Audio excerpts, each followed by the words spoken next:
Thank you. That was an amazing introduction. So I'm here to talk about AI, and I'm really sorry about the buzzword. Is there anyone in this room who didn't think, oh gosh, another talk about AI? Who didn't think so? Okay, cool. All right, I do have a challenge then. Cool. Okay, I'll take that. So I also have a confession in the synopsis. I was mentioning the word revolution, but I think, if we think about true meaning of the word revolution, it's like, out with the old, in with the new, French Revolution, heads were cutting off. I think here we're more talking about a reform, an iterative change to make something better. So I promise, heads will, fly with us. And let's see if this works. Cool. So who am I? Sam gave me an amazing introduction. So right now I am head of information security. I am currently happily unemployed, but next week I'm starting my new job, head of information security in Newman. And as Sam mentioned, I did used to be an A&E doctor. However, I was always passionate about technology, and that kind of led me to pivot to cybersecurity. So during my pivoting to cybersecurity while I was working for Dennis, like Sam mentioned, I was working on this project that was using machine learning to detect unknown malware and basically in files. Now that project is a patent, not that I'm bragging at all. But this is where I got introduced to the exciting world of machine learning and AI. And maybe this will entice you to pay attention to kind of, to what I'm saying now. So I'm also like a huge fan of threat modeling. I do believe that threat modeling is the best way that you can do risk modeling in an organization. I think we need to threat model everything, not just applications, but processes, because ultimately we're asking what can go wrong. So we are also improving system architecture, we're improving the software quality, and obviously the security. So having said all of that, I'm not an AI expert by any means. However, I'm hoping to just bring an interesting discussion to you today. So I'm going to talk about what is AI, the current state of AI and security, the potential that it has, and the limitations that potentially can come along. Now, let me start about what is AI. I don't want to teach you guys here what AI is because I think everyone knows it. But everyone has its own concept of it. And I want to just talk about the context in which we talk about AI outside of data science, in industries like cybersecurity, for example. So I'm going to take you a little bit back to the 1950s. There was this idea of machine intelligence that Alan Turing introduced. Now, on that note, I want to ask, maybe you guys can raise your hand. Who has actually heard of the Voigt-Kampff test? Ooh, one hand. Okay. Who heard about the Turner test? All right, cool. Sorry, Turing, I apologize. Turing test. Cool. So actually, the Voigt-Kampff test is the Turing test inside the movie Blade Runner. And it was famously depicted, with this scene. And then when we moved on into the next few decades, actually scientists got really, even back then, in the 50s and 60s, scientists did get quite excited about neural networks. Just thinking about using the way the human brain thinks and replicating that into a machine sounded super exciting. However, they were very limited with, the processing power, because computers back then were like made huge. They were big as building blocks. So that was the limitation. That's kind of where it stopped. But this is what paved the way to this idea. And then moving more further down the 90s and noughties, we actually started to use machine learning a lot. And what machine learning was actually glorified statistical models on steroids. So, early adopters like Spotify and Netflix could actually use machine learning to learn about, someone's preferences and then predict what they would like to see next. And that, earned them a lot of money. that made, paved the way for their success. And there on top of that, we started to build large data sets. And this is what enabled us to progress further. And this is when, for example, AI started beating humans at chess. And then we moved on into the next decade where we actually started utilizing deep learning a lot. So we started, getting tons of data, and we were putting all that data into the neural networks. So we resuscitated them. And this is what paved the way, for example, to, automated vehicles, to using it in medical diagnostics, to using it in facial recognitions. And then further down the line, we got to LLMs. And this was the biggest excitement. And even the LLMs actually have passed the Turing test. I think that was back in February. So for this presentation, when I talk about AI, I'm going to talk about it in the context of LLMs and some machine learning. Okay.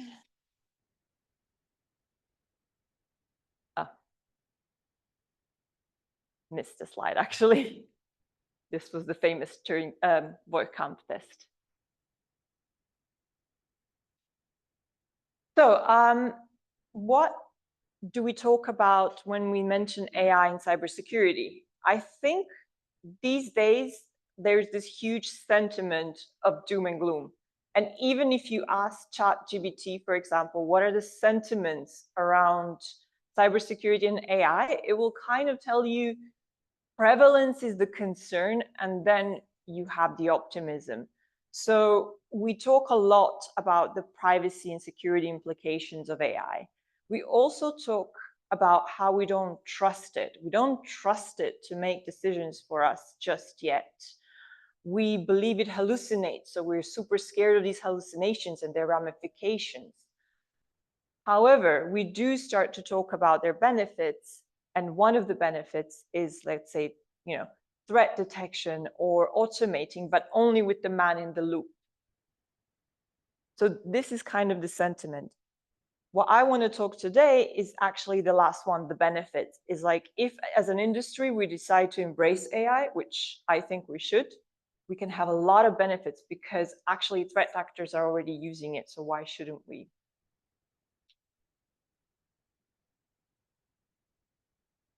And this is kind of where we get to the established usage. So, what do we actually trust it to do? We trust it to do threat detection, we trust it to do some automation, and we trust it to do risk assessments. So essentially, to sum it up, we trust LLMs to read language, and we also trust machine learning to create predictions. And this is where we're actually comfortable. We're comfortable also automation as long as there is like a man in the loop to kind of review this. If it gives us remediation advice, and here you have a Terraform template to remediate your cloud misconfigurations, we do need to check that Terraform. We're not going to just deploy it in our environment. But this is where we started to trust it. Now, there is areas where now it's evolving, where we're only just at the beginning to using it and actually giving it some kind of credit. One of it is vulnerability and threat prioritization. So for example, we're using it nowadays in the ASPM. So there's ASPMs like, Phoenix Security, Cycode, Armor Code, that are starting to use it as something that helps them prioritize. And that's always been an issue in cybersecurity, right? We're also using it in penetration testing. So for example, Simulate uses it to, you can have your attack trees, and based on that, it creates attack scenarios that then pen testers can use to attack your application. Also, we have something like Verge GPT, which essentially, when we intercept the traffic, we get the LLM to make sense of that traffic and help us find the vulnerabilities that maybe we wouldn't find just with our manual reviews. And then ultimately, we're using it also in code scanning, like, SNCC, and all the big SaaS providers are starting to kind of utilize AI. Ultimately, we're also going to start using it now in security reviews and threat modeling. And this is where we still haven't kind of got it right just yet, but this is what I want to talk today. Because essentially what we want AI to be is our own kind of application security engineer, our code assistant. Now, before I dig into how this could potentially be done, I want to kind of try and answer the question why we would even go there. Like, what is the problem with today's threat modeling? And today's threat modeling is, as we know, all of us who do it, is a very manual process. So essentially, you have this complexity of creating a diagram, creating a meeting. It all takes a lot of time and resources to do, while we want to move quickly. Then you have the adoption integration issues. So it's very hard to integrate it into an SDLC, which is agile, because there's, you know, so many quick iterations and deployments, while, you know, we as security are kind of bottlenecks, telling them, hey, wait, stop, let's do a threat model before production. So there's a lot of resistance here as well. And it's also daunting. I know a lot of security engineers who are afraid to do them because they think they don't know how to do them. And even developers don't know how to do them. It is kind of like a specialized skill set.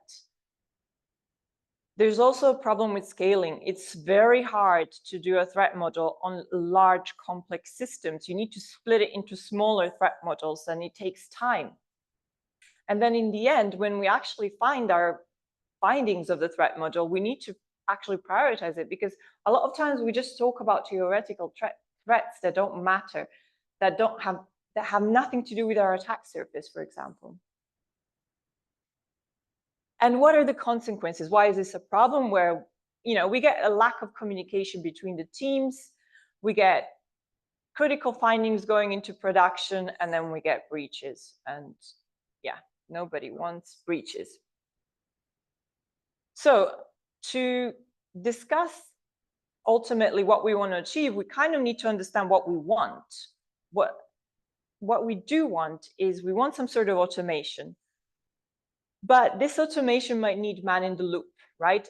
We might not be realistic if we think we can get full automation for security reviews and threat modeling. The second thing that we need is actually actionable findings, because how many of you guys have had a threat model report and it ended up just on a Confluence page or Notion page, but it never got actioned? So we need some kind of finding that will then get actioned and moved forward.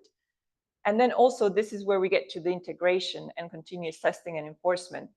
So for example, if a finding on a threat model is that we need to implement authentication on a critical endpoint, we don't want that to be just a point in time, because someone can go and remove that authentication later down the line. So what we really want is something that will actually continuously test if our threat model is being enforced. And now we're getting to our technical adoption and challenges of AI and threat modeling. As we said, threat modeling has a lot of complexities. So it will have like a lot of inputs, like a diagram, a description, you know, you have your decompose the application components, storage, you need to create your threat personas, your attack vectors, you need your business context, and this is all very complex for an AI agent to do. You also need standards, right? Because if you want a standardized output, you need the industry to agree on standards, and we still haven't agreed on it. I still hear a lot of people talking about vulnerabilities found during threat modeling, while the output should be more threats. And I still see people mixing those two up. So we still are not there yet in agreeing as an industry of like, what do we actually want to achieve with the threat model? Also, we need a way to do code comprehension. So we need the ability to actually read the whole code to be able to automate it and then make sense of it, the business logic, and then present that to our threat modeler. There's a cost issue. The more calls we do to our LLMs, the more it costs us. Also, if we want to deploy it on site, the GPU cost will raise our cloud provider's cost. There's the false positives and hallucinations. For example, I was playing a lot with creating threats that then link to Mitra CapEx, and I found ChatGPT fascinatingly hallucinating about those. Like, it invents them, it creates some IDs and CapEx that don't even exist. It's super interesting. And then there's a huge problem of lack of data sets, because nobody will do a threat model and then open source the code and the threat model itself if it's something that's internal. Yes, maybe if it's open source, that can happen, but if it's internal, nobody will do it. So we don't have available data sets that can enable us to actually train and fine-tune our LLMs. And then there is, the whole mistrust that I spoke about before. We still don't trust it to make security decisions for us.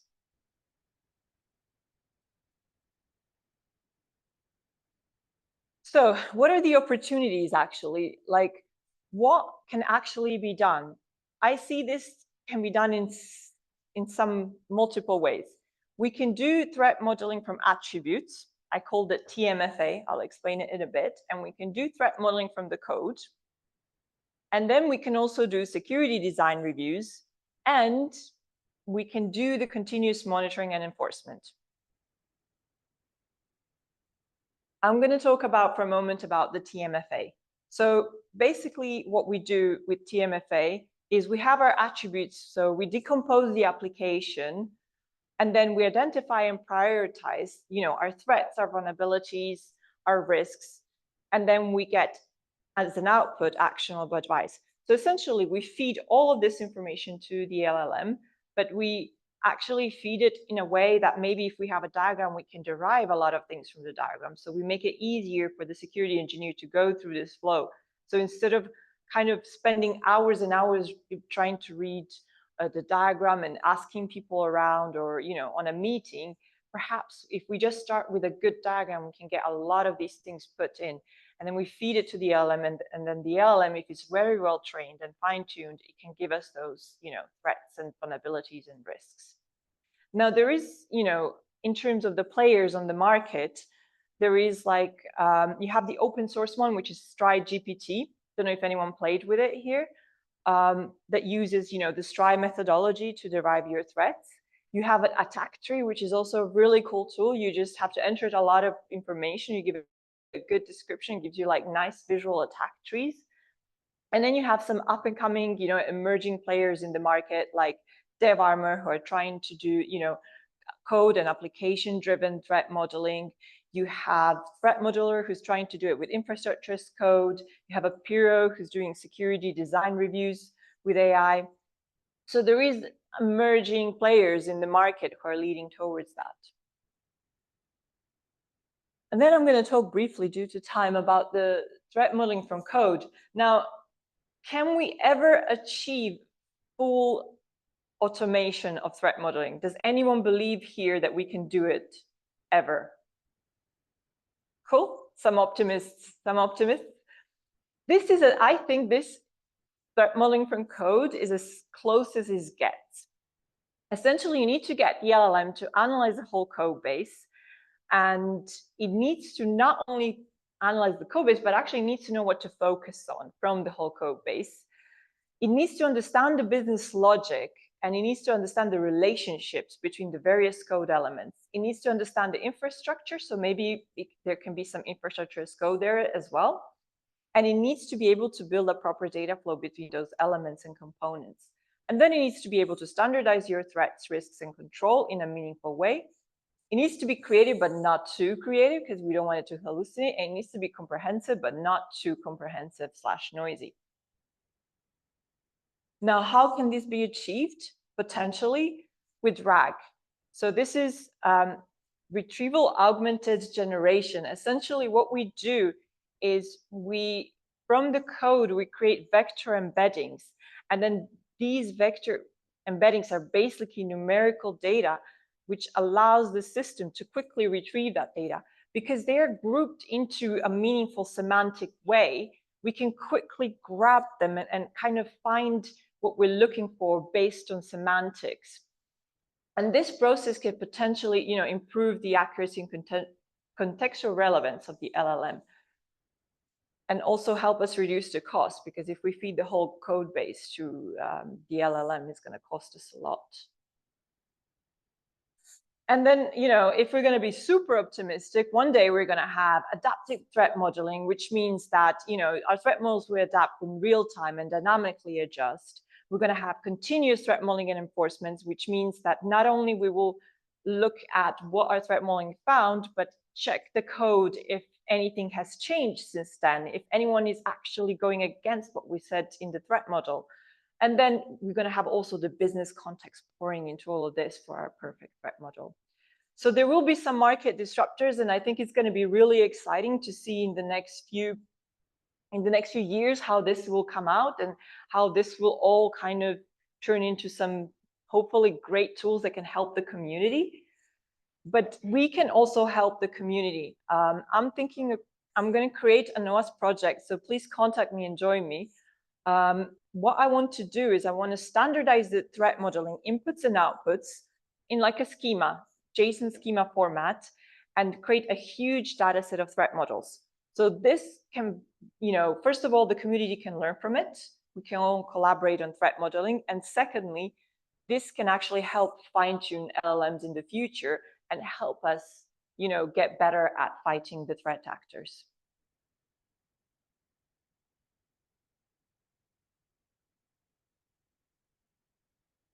Yeah, sorry, I'm rushing through the slides. And yeah, so these are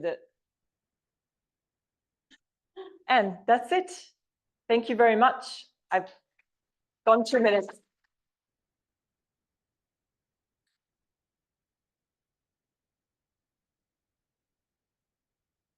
Questions? Questions, yes, question time. You still have your microphone okay. on. Okay. AI question?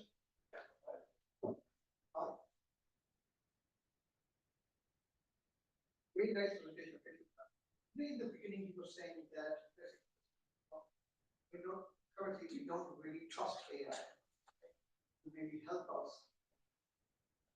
I'm going to ask, do you think it is?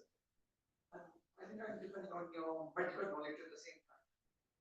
Also, industrial and like, do you think it's much more to do with psychologically humans don't really tend to trust something that's totally new? Is it? Or is it technologically? I think it's two things. I think it's two things. One thing is exactly like you said, it's the psychology of, something new, like embracing something new and something that we know could be error prone and could get us in trouble, right? And then the second thing, I think as security engineers, analysts, experts, we all have this little dose of paranoia in us. And I think that's also, kind of niche in the security world. And I think that's what makes us good at security, right? Like we do need that paranoia, but that paranoia is slightly extending to AI as well. There is one question online, and by the way, you can all ask questions on your mobile phone. If you go to the slide.do/OWASP. The question is, AI is disrupting the software development industry. How do you think this will impact AppSec? Well, in exactly this way. So software developers are already using AI to actually, create functions and to develop faster. And we are going to do the same. We're going to read the code. We're going to make sense of it. And instead of having long threat modeling sessions, we're going to have like AI tell us everything that we need to know. So we're going to go hand in hand with that. And that's why I think, yes, definitely there's going to be some disruptors in the market. I can see another question. Right? Yeah, really like this.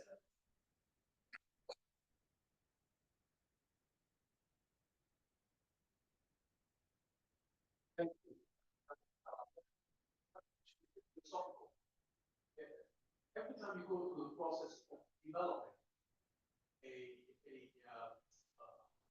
threat model and using AI, how often during the early stage, middle stage, or the test stage, you ask yourself, should I continue developing this? And you ever found yourself questioning the ethics of what you're developing and what up to your superiors said?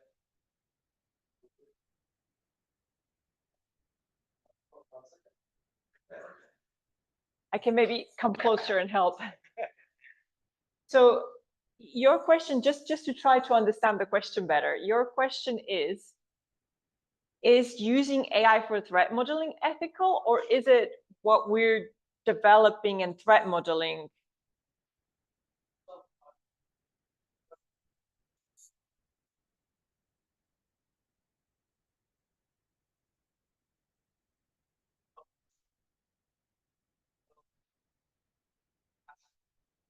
It's a part of that we shouldn't be doing it. So then we ask the question, what can possibly go wrong? Yeah. We shouldn't be doing this at all, right? Because of ethical. I mean, I think we all did that, right? Like when we were doing threat models, I think there was so many situations where we were thinking like, okay, this is going to go wrong in so many ways and we should just stop, we should just cancel even the whole project, right? Probably the product teams would disagree, but so if we apply this to AI, like, do we ever ask ourselves, you know, should we develop something that is going to be so powerful and help us? So you could, you know, if you're trying to kind of make that connection, yes, of course, there's a lot of discussions how using AI is going to be ethical or not. But I think, in my opinion, you know, the attackers are already doing it and they're not questioning it. And we should kind of jump on that train. Because the attackers are doing it, we should not give up. Yeah, yeah, and they're not questioning it. They're not stopping at one point questioning it. So. Okay, another question. Cool. How AI-based platform assists in identifying risk for medical IoT devices? Oh, medical question. You are a medical doctor, right? Medical devices, how bad can it get? So I think we do need to threat model medical devices even more than we probably need to threat model, you know, some kind of product, because it's about human lives, right? I think this will help us a lot because, like I said, we're not expecting full automation. We're expecting the security engineer, the one who's doing the threat modeling, to be there in the loop. So if we're doing a threat model on that, I think it could be only helpful because it might help us think of the threats that we never thought before, because it has the knowledge that we don't have, right? It's trained on all the data from the internet, and it might know more than we do even about medical IoT devices, especially because that's a niche area, right? So I think it can be super helpful as long as we are there to be sensible and to judge it and to say, hey, okay, I agree, this is a valid threat, or, you know, something else is completely invalid and it's hallucinating. I think, oh, Hardy? Back a long way.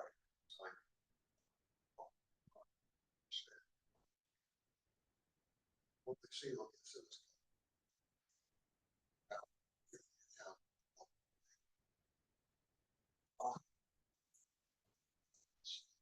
That's what we have. More people use it.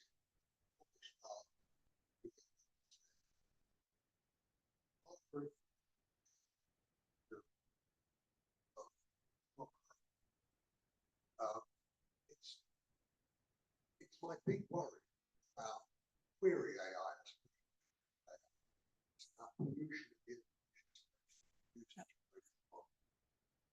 Paid information providers, you can't have that stuff. And free information providers are easy agenda and money to skew the information. Yeah. We were looking at in AI that we get very accurate answers, wrong information. Yeah, a very good question. So data poisoning and pollution is how do we deal with that? Any suggestions? So with the pollution, I think obviously, first of all, we need to just make sure that we are very much in charge of what we, how we fine tune our models. So there needs to be obviously whoever is going to have this product needs to make sure that their own internal security is safe. Now the generic models as well, we can, you know, maybe use open source models that potentially might not be influenced as easily, put it aside, isolate them. But to also answer your question about how we're also, it's a very good point about how we're getting so used to AI that we just start blinding, you know, blindly believing it. I think there needs to be, you know, whatever tool we use to threat model with AI, there needs to be these guardrails, these checkpoints where actually there is a prompt to say, hey, Is this correct? Do you agree with this? Like everything needs to be kind of checked and potentially even have another AI agent validating the work of the first one. Basically have safeguards. Yeah. Yeah. Forward, right? Two At the end different of the day. agents, that's One have safeguards, but you also need to have human oversight.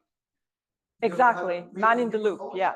And I think generally, entrepreneurs need to think of AI as an assistant, not as a pure front-end center. Say, okay, say for example, if an AI is determining about, let's say, benefits, for example, and if the AI maybe has made a mistake or has overlooked something in the application, and then, as you know, that it does happen in some cases that maybe one department and other places that it spits out an answer, and they take the decision of the AI or the AI models as wrong, isn't it? It's wrong and as what said. the trustworthiness, right? Basically. Yeah. So, Yeah. I think we agree. have time for just one more question. I saw the question.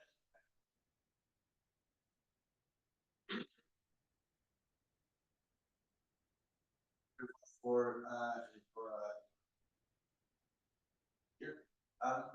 Now my question was like on threat-modeling itself. You think that every developer threat-modeling is it a job of security engineer or developer? Do you think they see the value of threat-modeling? It's good exercise for you, huh?